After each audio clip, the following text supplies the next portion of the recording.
Welcome to episode 78, Leaders. Let me lead off by reminding you that my blog expresses my personal views that some might say is full of the B word I only just described. So, for example, while it's my view that you should turn on closed captioning, you're free to ignore it. You know, I get nostalgic these days when I read about great leaders of the past. Internal joke. Nostalgic? You a vampire or something? But really, think about it. How many countries in the world today have what we would call a great leader? I'm talking about a leader who presides over a country at the will of the country's people because the majority of those people honestly believe that the leader has their best interests at heart. Does such a country exist in today's earth? Very, very few in my view. But countries have the largest audience a leader can get, and that makes them difficult to lead. Okay. Ever since the founding of the League of Nations, which morphed into the United Nations, there have been conspiracy theories about a world dominated by some cabal headed by what I'll diplomatically call a world president. But human traits being what they are, I see that happening only in science fiction movies and the minds of conspiracy theorists. Internal joke.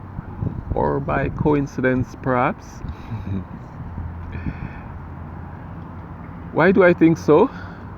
Well, as I see it, in this technological age with so much information available to followers who are not as docile as in the past, and scrutiny, criticism, and challenges can come from anywhere on the planet, it's hard to efficiently lead a Boy Scout troop, much less a country.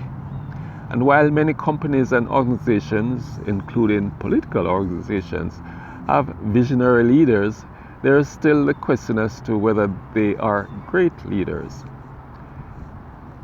They have the creative vision to build something, but there is usually a limit to the amount of time that they are able to successfully lead it.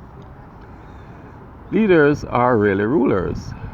Whether it's a sergeant or a coach or a CEO or a president or a dictator or monarch, they rule.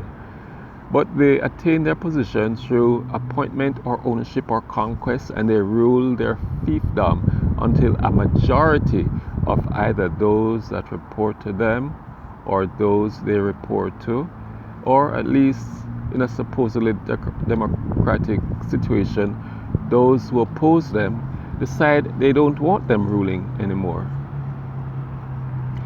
So, if you have been reading my blog, you would know what I would be looking for in picking a leader. More than anything, it would be one whose default position is to prevent, reduce, or resolve conflicts between people. This means I'm looking to follow a leader whose heart and rhetoric are about bringing people together rather than driving them apart.